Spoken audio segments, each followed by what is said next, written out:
जय हिंद दोस्तों।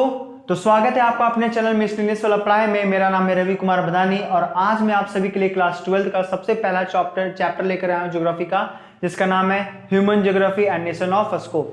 तो इस चैप्टर को स्टार्ट करने से पहले मैं इसमें ये बताना ज़्यादा समझता हूँ, ज़्यादा जरूरी है कि आपका ह्यूमन ज्योग्राफी और आपका फिजिकल ज्योग्राफी में क्या डिफरेंस होता है। तो उस चीज़ को समझने के लिए चलिए हम लोग देखते हैं। सबसे पहले हम लोग जानते हैं कि पृथ्वी जो है वो दो चीजों का क्या है, मिलकर बना है। सबसे पहला तुम्हारा क्या, नेचुरल एनवायरनमेंट, और दूसरा life forms. Life forms means human world. क्या तुम्हारा ह्यूमन वर्ल्ड। सुनना, मैंने क्या बोला, अर्थ इज कंप्राइजेज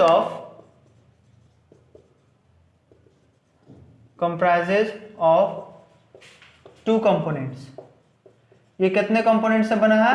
दो कंपोनेंट्स। और ये दो कंपोनेंट्स है आपके कौन? तो सबसे पहला नेचुरल एनवायरनमेंट,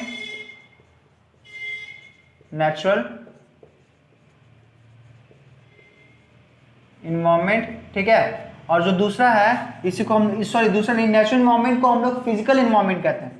क्या कहते हैं? Physical environment. And the second one that is life forms. और जो दूसरा है वो है आपका क्या? Life forms. लाइफ फॉर्म्स कहने का मतलब क्या? Human world. लाइफ फॉर्म्स कहने का मतलब क्या? Human world. तो सिंपली नेचर और नेचुरल एनवायरनमेंट और फिजिकल एनवायरनमेंट या लाइफ फॉर्म, जिसको हम लोग ह्यूमन वर्ल्ड के नाम से भी जानते हैं, ह्यूमन वर्ल्ड। इसमें है क्या? ये पूरा का पूरा जब ये समझ में आएगा तो इस चैप्टर का पूरा स्टोरी समझ में आ जाएगा। ध्यान से बता रहा हूं। नेचुरल एनवायरनमेंट और फिजिकल एनवायरनमेंट और लाइफ फॉर्म्स, जिसको हम लोग ह्यूमन वर्ल्ड के नाम से भी जानते हैं। नेचुरल एनवायरनमेंट और फिजिकल एनवायरनमेंट का मतलब मैं बताता कहता हूं। हम लोग फिजिकल ज्योग्राफी में जितना भी अगर 11th का तुम लोग चैप्टर देखो, अगर तुम लोग पढ़े होगे, मैंने अभी तक पढ़ाया नहीं है यहाँ पर, लेकिन जल्दी अपने चैनल पे स्टार्ट करूंगा। लेकिन अगर तुम लोग ध्यान से पढ़े होगे फिजिकल ज्योग्राफी में, तुम लोग उसमें सारे अर्थ के मतलब तुम लोग अर्थ के क्या पढ़े होगे? नेचर के बारे में पढ़े होगे। नेचर कहने का मतलब क्या होता है? Soils, landforms, mountains, plateau, plains, earth, है ना, सरफेस ऑफ द अर्थ, फिर तुम्हारा आइलैंड्स, डिजर्ट्स, फिर तुम्हारा हो गया फ्लोरा एंड फाना।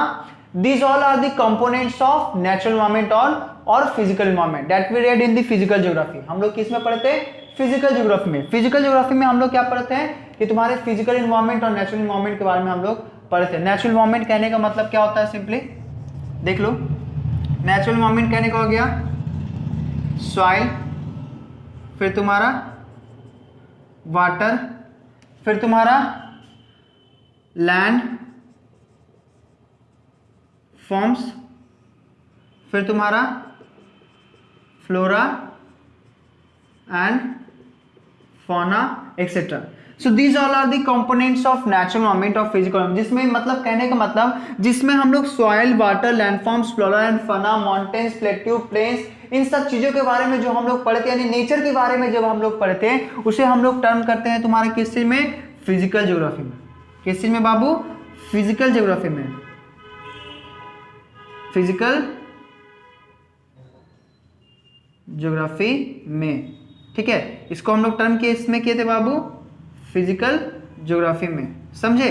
लेकिन अगर बात आते हैं ह्यूमन वर्ल्ड्स की, लाइफ फॉर्म्स की, अब देखो जो हम लोग ह्यूमन ज्योग्राफी में पढ़ते हैं बाबू, ये ह्यूमन ज्योग्राफी में जो होता है, इसमें फिजिकल ज्योग्राफी में हम लोग क्या पढ़ते हैं? नेचर के बारे में। क्या पढ़ते हैं? नेचर के बारे में। लेकिन जो ह्यूमन ज्योग्राफी है उसमें हम लोग नेचर से जो चीज हमें मिलता है उसी चीज को हम अपने अनुरूप जब ढाल देते हैं, है ना, जिसे हम लोग रिसोर्सेज कहते हैं, तो उसको हम लोग किस में पढ़ते हैं? ह्यूमन वर्ल्ड के बारे में।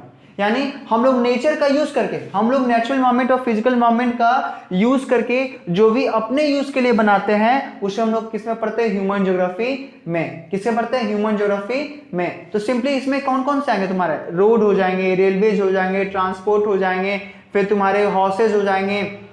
सो these all are the components of life forms और ह्यूमन वर्ल्ड, है ना। ये सारे के सारे हम लोग क्या करते हैं कि मतलब ये सारे के सारे रोड, रेलवेज, ये सब बनाते हैं तुम्हारा किसके साथ है? फिजिकल एनवायरनमेंट के साथ है ना। अगर लैंड होता नहीं तो क्या रेलवे बिछ जाता?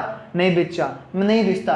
अगर तुम्हारा मिनरल्स होते नहीं तो क्या हम लोग मतलब आयरन बना पाते? नहीं बना पाते। तो जो भी चीज हम लोग रिसोर्सेज को बनाए, सिंपली इसको हम लोग मैनमेड वर्ल्ड भी बोलते हैं, जहां पर का मतलब कि the resources which we get directly from the nature when it is used, है ना, in the form of human, that is when it is used in the form of man, then it is called manmade resources. Manmade resources को हम लोग simply हम लोग artificial resource भी कह सकते हैं। कहने का मतलब क्या कि मतलब तुम्हारा जब नेचुरल रिसोर्सेज का हेल्प लेकर जब ह्यूमन अपना रिसोर्सेज बनाता है ना, अपने लिए रिसोर्सेज बनाता है, तो उसे हम लोग क्या बोलते हैं, मैनमेड रिसोर्सेज। तो सिंपली हम लोग क्या बोलते हैं, यानी manmade resources, the resources which is made by human, that is called manmade resources. और ये जो रिसोर्सेज बनते किससे हैं, that by the help of natural environment. यहीं से हम लोग सारे प्रोडक्ट क्या करते हैं, लेते हैं। तो फिर ध्यान से देखना बाबू, तो लाइफ फॉर्म्स में ह्यूमन वर्ल्ड्स में अगर कहना चाहें तो ह्यूमन वर्ल्ड्स, इसे मतलब ह्यूमन वर्ल्ड्स कहने का मतलब ह्यूमन ज्योग्राफी कहते किसे हैं, ये सिंपली हम लोग याद रखना। ह्यूमन ज्योग्राफी कहने का मतलब इसको हम लोग किस पे पढ़ते हैं, ह्यूमन ज्योग्राफी में। किससे पढ़ते हैं, ह्यूमन ज्योग्राफी में। अब ये ह्यूमन ज्योग्राफी का डेफिनेशन क्या हो जाएगा, अगर हम लोग जानना चाहें कि ये ह्यूमन ज्योग्राफी का डेफिनेशन क्या होगा, तो सिंपली ह्यूमन ज्योग्राफी कहते किससे, फिजिकल ज्योग्राफी के बारे में हम लोग जाने, it studies the components of natural environment and which are the components of natural environment, that is soil, water, landforms, mountain, plateau, plains, rivers and flora and fauna. These all are the components of natural environment और physical environment. But when we read these components of natural environment, then this is term as physical geography. इसको हम लोग किस तरह से term करते हैं, physical geography की तरह। तो अगर हम लोग इसमें लाइफ फॉर्म्स में, जिसको हम लोग ह्यूमन वर्ल्ड के नाम में कहते हैं, तो इसके बारे में जब हम लोग अध्ययन करते हैं तो वो किस में अध्ययन करते हैं, तुम्हारा ह्यूमन ज्योग्राफी में। किस में अध्ययन करते हैं, ह्यूमन ज्योग्राफी में। किस में अध्ययन करते हैं बाबू, ह्यूमन ज्योग्राफी में हम लोग पढ़ते हैं।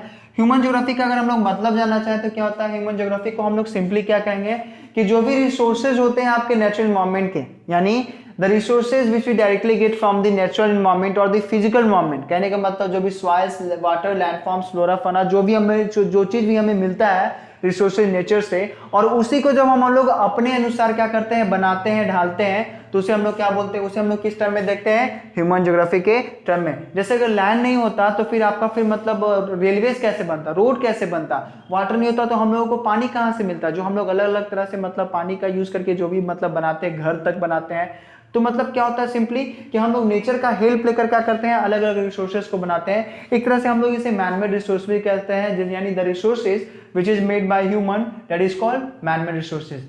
बट रिसोर्सेज आता कहां से है, that resources comes from the nature. और उसी नेचर के इन्वायरमेंट को क्या करते हैं, हम लोग अपने अनुसार बनाते हैं, अपनी जरूरत के अनुसार बनाते हैं और अपनी जरूरतों को क्या करते हैं, पूरा करते हैं, यानी सेटिस्फाई करते हैं। इसलिए हम लोग इसे किस टर्म में पढ़ते हैं, ह्यूमन ज्योग्राफी के टर्म में पढ़ते हैं। तो ह्यूमन ज्योग्राफी का सिंपल डेफिनेशन क्या होगा, तो देखना, it studies the inter relationship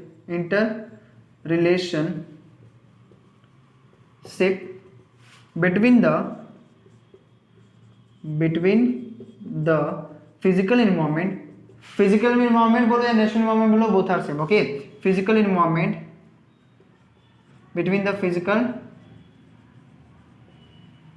environment and socio-cultural environment created by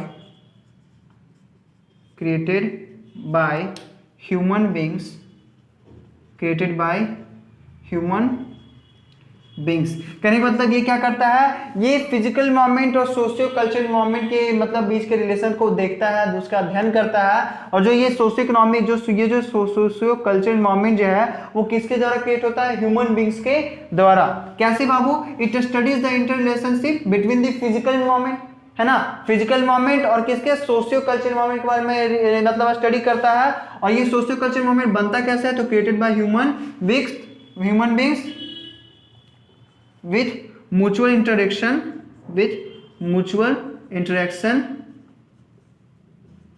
with each other, by mutual interaction with each other, है ना। म्यूचुअल एक दूसरे से मतलब सहमति मतलब कहकर क्या होता है, तुम्हारा बनाता है, रिसोर्सेज बनाता है ह्यूमन तुम्हारा अपने अनुसार, है ना, each other।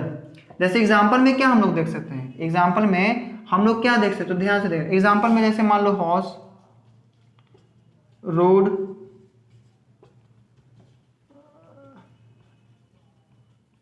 रेलवेज, वाटरवेज, है ना। तो ये सब तुम्हारे क्या होते हैं, ह्यूमन ज्योग्राफी में हम लोग क्या करते हैं, रीड करते हैं। तो सिंपली हम लोग जाने क्या कि फिजिकल ज्योग्राफी और ह्यूमन ज्योग्राफी में क्या डिफरेंस होता है। तो नेक्स्ट टॉपिक में हम लोग देखेंगे इन्वायरमेंटल डिटर्मिनिज्म एंड पॉसिबिलिटी, जो आपके 12th क्लास के लिए सबसे इंपॉर्टेंट होता है। पूरे एक बार में हम लोग क्या करेंगे, उसे डिफाइन कर लेंगे। तब तक के लिए जय हिंद और जय भारत। जुड़े रहिएगा हमारे साथ। धन्यवाद।